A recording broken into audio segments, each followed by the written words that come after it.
नमस्कार दोस्तों।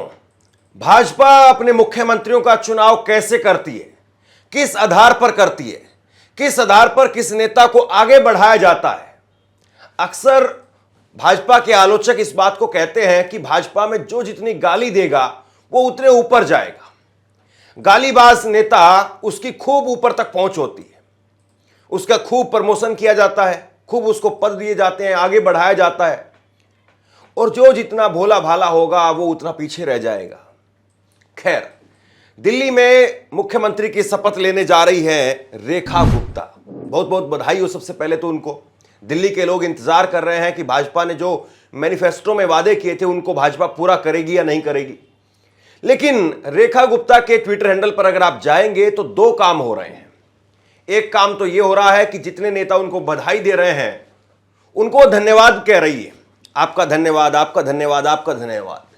और दूसरा काम यह हो रहा है कि उनके ट्विटर हैंडल पर खुदाई चल रही है। खुदाई चल रही है और खुदाई के अंदर जो जो ट्वीट निकल करके सामने आ रहे हैं, कभी वो अरविंद केजरीवाल की मां की कोख पर सवाल या मां की कोख तक जो है वो आपत्तिजनक ट्वीट कर रही है, कभी और किसी तरह से, कभी और किसी तरह से, उन सबको डिलीट किया जा रहा है।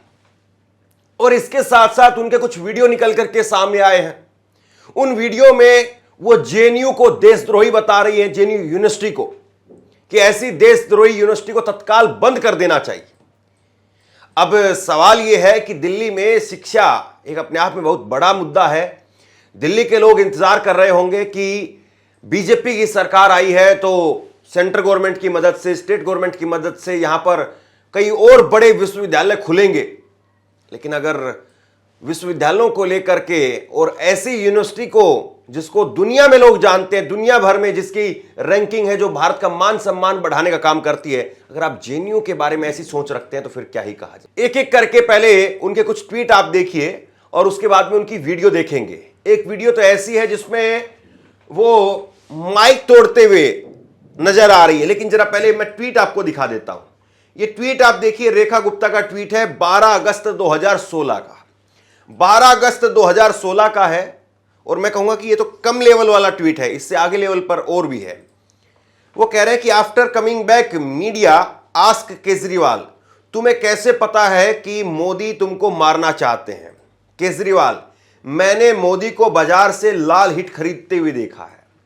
मतलब एक मुख्यमंत्री के बारे में इस तरह की सोच है इनकी, और खैर क्या कहें। एक और ट्वीट है इनका 25 दिसंबर 2015 का, और ये कहते हैं कि नवाज शरीफ, मोदी दिल्ली जाते समय लाहौर में प्लेन उतार लेना।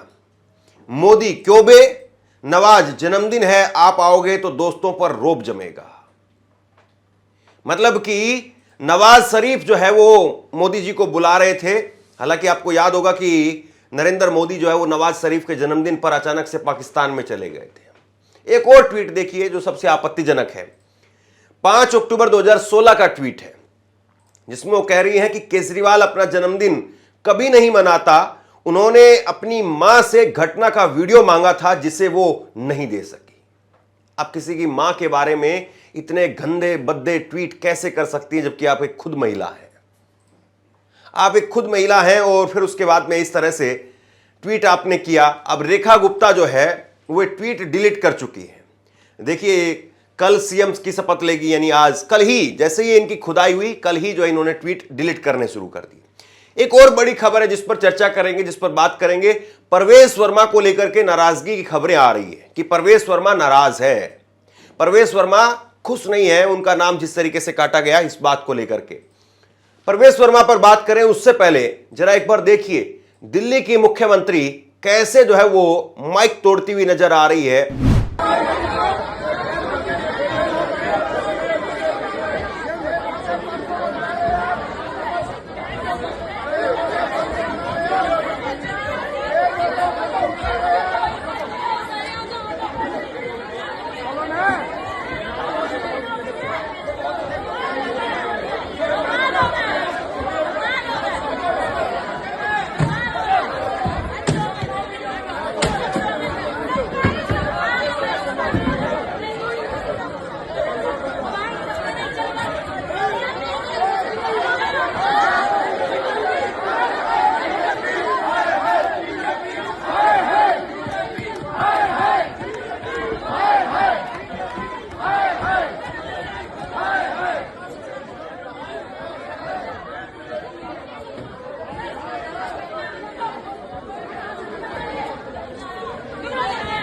तो दिल्ली की मुख्यमंत्री वाकई जो है वो बहादुर तो हैं, इसमें तो कोई शक नहीं है।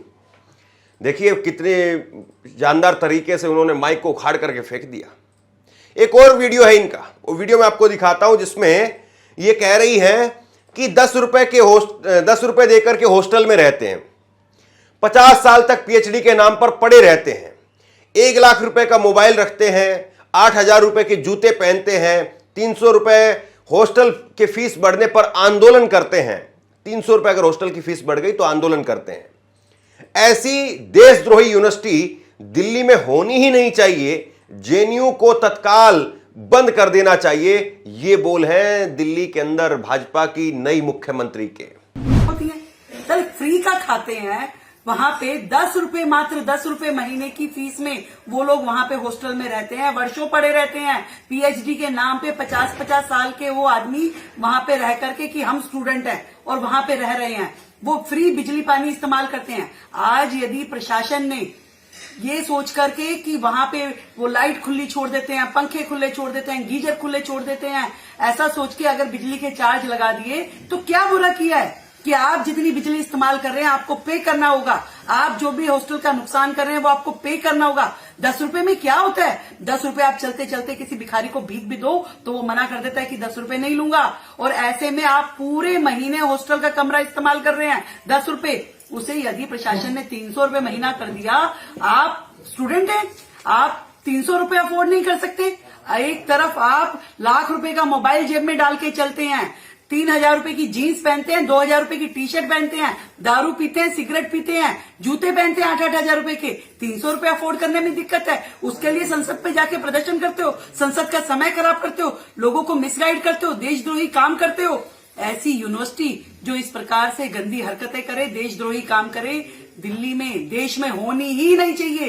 तुरंत प्रभाव से इसे बंद कर देना चाहिए ऐसे लोगों को जो हमारे देश के युवाओं को भ्रमित करे। मैं कहती हूं क्यों ना हम सब मिलकर के इनके खिलाफ प्रदर्शन करें कि जेएनयू को हमारे देश में होना ही नहीं चाहिए। अब भाजपा ने इनको क्यों चुना है, कैसे चुना है, किस योग्यता के आधार पर चुना है, इस पर बात करेंगे। लेकिन इससे पहले आप देखिए कुछ तस्वीरें निकल करके सामने आ रही। ये तस्वीरें आप देखिए, जैसे ही मुख्यमंत्री के नाम का ऐलान हुआ उसके कुछ देर बाद में औपचारिकताएं पूरी करके और प्रवेश वर्मा तुरंत वहां से निकल ली और अपने घर पर पहुंच गए। भाजपा कार्यालय के बीच में और उनके घर के बीच में 5 मिनट की दूरी है। ऐसा भी नहीं है कि कोई भाई उनको चंडीगढ़ जाना था, देर हो जाएगी, लेट हो जाएगा, रास्ते में धुंध पड़ेगी, कोहरा होगा, ऐसा नहीं था। 5 मिनट की अंतर है सिर्फ। और जैसे ही 8 बजे मुख्यमंत्री के नाम का ऐलान हुआ, उसके थोड़ी देर बाद में 10-15 मिनट वहां रुकने के बाद में तुरंत वो वहां से चले गए। और एक तस्वीर आप ये देखिए, यहां पर मुंह मीठा करवा रही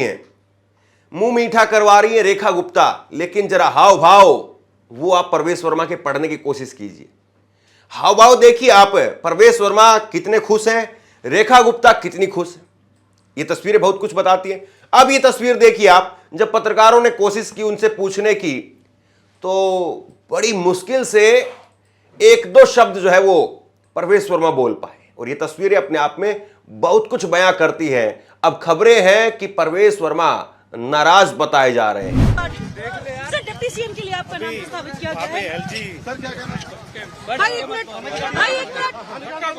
सर, रेखा गुप्ता दिल्ली की नई मुख्यमंत्री, इसको लेकर बहुत ही खुशी की बात है। हाँ सर डिप्टी सीएम के लिए आपका नाम प्रस्तावित किया गया है। सर क्या कहना? भाई एक मिनट सर, रेखा गुप्ता दिल्ली की नई मुख्यमंत्री, इसको लेकर बहुत ही खुशी की बात है। हाँ सर डिप्टी सीएम के लिए आपका नाम प्रस्तावित किया गया है। सर क्या कहना? भाई एक मिनट सर, रेखा गुप्ता दिल्ली की नई मुख्यमंत्री, इसको लेकर बहुत ही खुशी की बात है। हाँ अब प्रवेश वर्मा नाराज हैं या नहीं है ये तो पता नहीं, लेकिन एक बात बिल्कुल साफ है कि जिस तरीके से प्रवेश वर्मा का नाम उछाला गया, प्रवेश वर्मा के नाम पर क्रेडिट जो है वो अपने आप में भाजपा जो है वो देख रही थी कि नहीं हमने मुख्यमंत्री अरविंद केजरीवाल को हरा दिया, तो ये सारी बातें जो कही जा रही थी। और उसके बाद में लगा कि शायद प्रवेश वर्मा का नाम हो सकता है, लगा कि शायद जाटों को जिस तरीके से हरियाणा में नाराज किया गया, जाट वर्सेस नॉन जाट की राजनीति, उसके बाद राजस्थान में भी जाटों को कुर्सी नहीं मिली, पश्चिमी उत्तर प्रदेश में भी जाटों को कुछ भाजपा ने खास दिया नहीं, तो कम से कम यह था कि जाटों को यहां तो कुछ मिलेगा, दिल्ली में तो कुछ मिलेगा। और दिल्ली में एक काबिल नेता, एक नौजवान नेता जिसके पास में एक लंबी राजनीति है, वो भाजपा के पास में विकल्प के तौर पर था भी। पॉपुलर भी हैं, युवा भी हैं, आरएसएस से जुड़े हुए भी हैं, बीजेपी के अपने खुद के नेता हैं, ऐसा नहीं कि बाहर से किसी पार्टी से आए हुए नेता है। हालांकि भाजपा तो आजकल बाहर से आए हुए लोगों को भी बना देती है। तो परवेश वर्मा को आखिरकार क्यों नहीं बनाया गया? अब बहुत सारे लोग सोशल मीडिया पर लिख रहे हैं कि जाटों को भाजपा केवल जो है वो वोट लेने के लिए इस्तेमाल करेगी, कुर्सी नहीं देगी, कभी मुख्यमंत्री नहीं बनाएगी। अगर परवेश वर्मा जैसे शख्स को अगर मुख्यमंत्री नहीं बनाया, जो इतने ताकतवर है, इतने कद्दावर हैं और जिन्होंने अरविंद केजरीवाल को हरा दिया, तो इससे बड़ा काम कोई और दूसरा जाट नेता क्या कर सकता है? जाटों को फिर जो है वो मंत्री संतरी ये बना दिया जाएगा, मुख्यमंत्री भाजपा नहीं बनाएगी। एक मौका था भाजपा के पास में जाटों की नाराजगी को दूर करने का, एक बड़ा वोट बैंक है जाट, उनको दूर करने का, लेकिन भाजपा ने यह मौका नहीं दिया। और कुछ लोग तो कह रहे हैं कि जब भाजपा को गालीबाज लोग ही पसंद है तो परवेश वर्मा उस कैटेगरी में भी फिट बैठते हैं, रमेश बिधूड़ी को फिट बैठते हैं, कपिल मिश्रा उस कैटेगरी में फिट बैठते हैं। फिर रेखा गुप्ता को क्यों चुना गया? लेकिन बाद में फिर रेखा गुप्ता के कुछ वीडियो निकल करके आने लगे, वो दिखाते हैं कि नहीं भाई, रेखा गुप्ता में भी कम काबिलियत नहीं है, वो भी इस प्रकार की बातें बोलती हैं। लेकिन चलिए, मुझे लगता है कि आज का दिन जो है उनके लिए बड़ा दिन है, उनकी जिंदगी में एक बड़ा दिन है, उनको बधाई दी जानी चाहिए, उनसे उम्मीद की जानी चाहिए कि भाजपा ने जो अपने वादे किए हैं उन वादों को भाजपा पूरी करेगी। और कई बार ऐसा होता है कि नेता सहारा ले लेते हैं, झूठ का भी सहारा ले लेते हैं, या अश्लीलता का सहारा ले लेते हैं, या फिर कई बार इस तरह से छिछोरी हरकतों का भी सहारा ले लेते हैं अपने आप को ऊपर लाने के लिए। तो क्या पता रेखा गुप्ता जिस हैंडल को चला रही है उसको कोई और व्यक्ति चला रहा हो, या कोई एजेंसी चला रही हो जिसने कहा हो कि नहीं, अगर आप ऐसे ऐसे मैडम लिखेंगी, ऐसे ऐसे बोलेंगी, तो हो सकता है कि आपको जो है वो पार्टी के अंदर प्रमोशन मिल जाए। लेकिन ट्वीट करना एक अलग बात है, और जो उनकी वीडियो निकल करके आई है, जैसे वो जेएनयू को बंद करने की वकालत कर रही है, ये अपने आप में एक बहुत बड़ी बात है। देखना यही होगा कि रेखा गुप्ता क्या वाकई अपने पद के साथ में इंसाफ कर पाएंगी? क्या दिल्ली वालों को वाकई रेखा गुप्ता जो है वो एक बेहतर मुख्यमंत्री के तौर पर अपने आप को पेश कर पाएंगी? मैं कुछ ट्वीट दिखाता हूं जो रेखा गुप्ता के इन जो ट्वीट डिलीट हुए हैं इस पर प्रतिक्रियाएं आ रही हैं। मनीष सिंह हैं और इन्होंने लिखा, रेखा गुप्ता के पुराने ट्वीट लगाकर भाजपाइयों को शर्मिंदा करने की कोशिश ना करें, वहां पतन ही उत्थान के मार्ग हैं। बड़ी बात कह रहे हैं ये। विश्वस्त सूत्रों के अनुसार पीएम सर ने ऑलरेडी वो सारे ट्वीट देखे हैं और फिर दिल्ली के तमाम नेताओं में सबसे घटिया बेसलेस नेता पाकर के चयन किया है।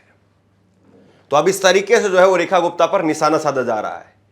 सुप्रिया सुलेत ने ट्वीट किया कि दिल्ली की नई मुख्यमंत्री के पुराने ट्वीट पर जिनको आक्रोश हो रहा है वो किस दुनिया में रहते हैं। बीजेपी के बाकी मुख्यमंत्रियों, दर्जनों केंद्रीय मंत्री और अधिकांश सांसदों का वजूद ही नफरती सोच और जहरीली भाषा है।